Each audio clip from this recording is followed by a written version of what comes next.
Good afternoon, friends and family, and welcome to the marriage celebration for Chris and Robyn, or as I've been referring to it recently, the Sonny and Ceremony. And welcome everyone to colorful Colorado and to beautiful Mount Princeton Resort. And for those of you who don't know me, my name is Jesse Burns, and I'm a great proud friend of both of these wonderful people. So before we get started, who's never done this before? Guys, sitting through a wedding is easy. Just turn off the sound on your phone, take a photo or two, but don't get too crazy. Wipe your eyes if you need to. Laugh when it's funny, or if the officiant appears that he's trying to be funny. And everyone just relax and be honored that this couple has asked you all here today to witness this special commitment and to celebrate their love and the community they've built around it.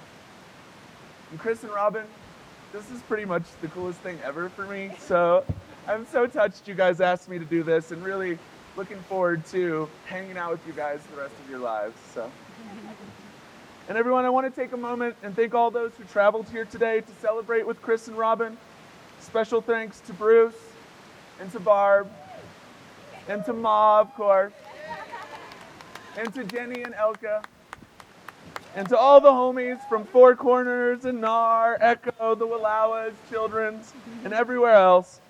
And also like to recognize those who have passed. And even though they are absent, they're here in spirit and help us bless this union. So it really feels just like a moment ago I met Chris driving into Colorado for the first time at Echo Canyon River Expeditions in the dirt lot there to begin guide training. And was greeted by this really enthusiastic kid with long blonde hair, patchwork pants. I think he was telling us, fish broke up, Jerry's dead, let's go rafting. And it took all of about 15 minutes to give him the nickname Sunshine. But right off the bat, we were best of friends, true homies, learning the river together, pushing each other to be the best with a real fraternal bond and a little fraternal competition. And he actually swam me for the first time, which I'm pretty sure wasn't on purpose because not much happens on purpose during raft guide training. So, but over the years, and Chris, and it sounds so weird, Sonny has taught me and many of our friends who are here today about Colorado, the American West, and how to love nature and appreciate everything we have around us. He's truly so courageous and genuine, passionate, and this guy has grit and really inspires us all. And Robyn. First, how amazing does Robyn look today, guys? Let's talk about Robyn. So, we met Robyn in West Virginia rafting about a year before Chris came out on a new river trip. And from the beginning, it's so easy to see that Robyn is such a caring and empathetic person. I mean, she has more friends than most of us know people. It's because she has an infectious personality, and she understands the big picture and what it takes to make people happy around her. And she would do anything for her friends and her family. And even lend a friend a car when his was broken down. And, you know, maybe she's just finding this out right now that he drives it to a music festival to impress a girlfriend. Yeah. But she's that kind of person. The kind of person you can call anytime, and I have, because sometimes you just need someone to talk to. And I've really, truly had the privilege to have been the longtime third wheel for this couple. On trips, at dinner, pretty much everywhere. And there's this one moment from a few years ago, and we've been friends for years, and three of us are on an airplane in Peru. It holds about 15 people, and there's turbulence, and it's diving and correcting, and we're all heading to the Rio Marañón to do a raft trip. But, you know, Chris is having a full-on panic attack, and I'm in tears from a long night out, having a full-on panic attack. And he's breathing in a bag, and I'm breathing in a bag, and Robyn's just there in the middle, holding on to both our hands, going, we're the three best friends that anyone could have. True story. And these are the friends you get lucky to find in life. And it's just one of those amazing things that everything in the universe aligns perfectly and they can find each other. And let's reflect for a minute on how you guys got here, standing beneath this beautiful chuppah, the symbol of the home and the relationship you've created. and it's open on all sides to show your hospitality and your gratitude and the welcoming of everyone to your home. But Chris and Robyn met in West Virginia on a lower Gauley training trip. They've been together for 8 years now and are making this very important step, essentially committing to being R2 partners for life. And there's so many big things you guys have done, from multitudes of rivers on multitudes of continents and traveling all over the world and skiing on this mountain and that one. And it's all so incredible and has shaped your relationship. And while I'm not personally married, I've been taught a few things throughout life. And one of those is that everything worth having takes effort. And that even when you're with someone for a long time and done so much to cultivate that love, it's important to cherish the small things. The dinners together, the movies, listening to the tree frogs at night in the back of a truck in West Virginia, or watching the most amazing sunset from a dirt lot camper in Colorado. And remember that a relationship of love isn't something that's free and easy, that you have to commit to it and work on it and grow it and cultivate it with big moments and little moments and cultivate it forever. And at this time, I'd like to invite Chris's sister Jenny up to share some words.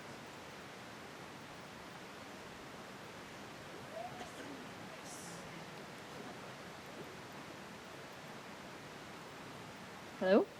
Okay.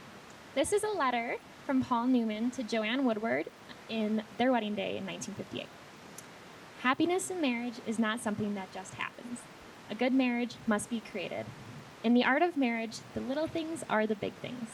It is never being too old to hold hands. It is remembering to say I love you at least once a day. It is never going to sleep angry. It is at no time taking the other for granted. The courtship should not end with the honeymoon. It should continue through all the years.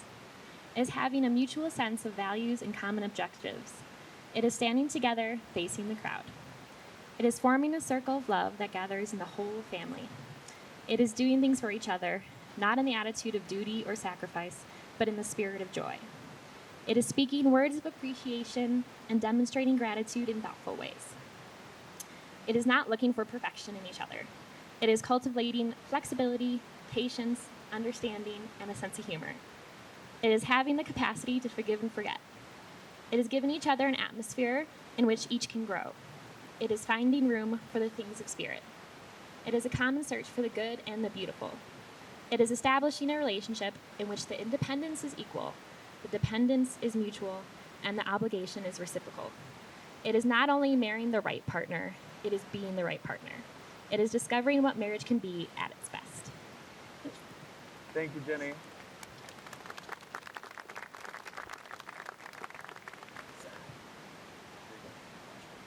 And before we proceed with the vows, I'd like to share an excerpt from The Alchemist by Paulo Coelho about love as a language. When he looked into her eyes, he learned the most important part of the language that all the world spoke, the language that everyone on earth was capable of understanding in their heart. It was love. Something older than humanity, more ancient than the desert. What the boy felt at that moment was that he was in the presence of the only woman in his life, and that, with no need for words, she recognized the same thing. Because when you know the language, it's easy to understand that someone in the world awaits you, whether it's in the middle of a desert or in some great city. And when two such people encounter each other, the past and the future become unimportant. There's only that moment and the incredible certainty that everything under the sun has been written by one hand only, and it is the hand that invokes love and creates a twin soul for every person in the world. Without such love, one's dreams would have no meaning. It is now time for the vows, remembering that a successful marriage not only takes work and takes time, it takes holding onto your T-grip. And it takes swimming back to the boat. It takes a commitment from the both of you, a commitment to do whatever it takes to make your relationship thrive and not just simply survive. So in the years to come, remember and reference these words and promises, the language, to one another today. I vow to laugh with you in times of joy and comfort you in times of sorrow. I will share in your dreams and support you as you strive to achieve your goals. I will listen to you with compassion and understanding and speak to you with encouragement. I promise to be patient and remember that all things between us are rooted in love. I promise to love you for who you are and who you are yet to become.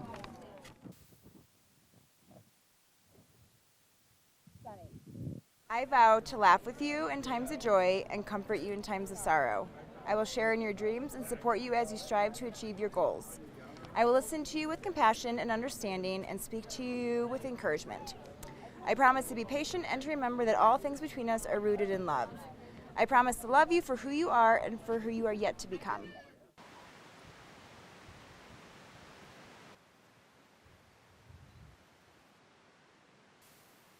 So, Chris, please place this ring on Robyn's finger. Robyn, please place this ring on Chris's finger.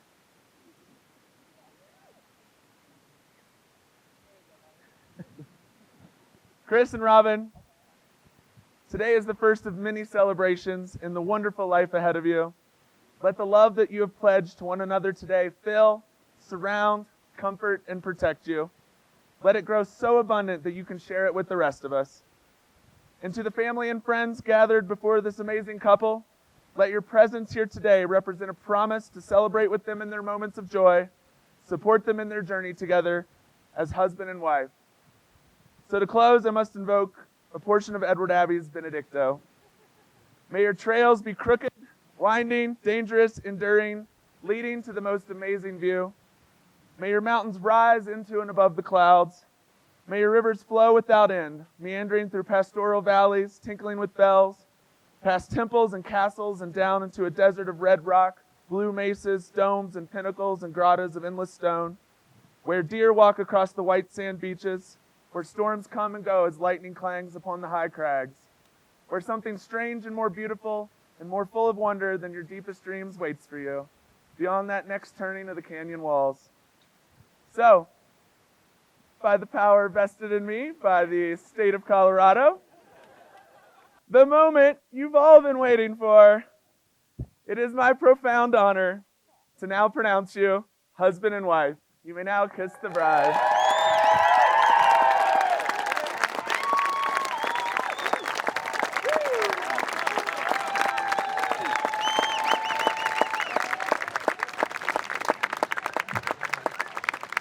Everyone welcoming, congratulating Chris and Robyn Edwards.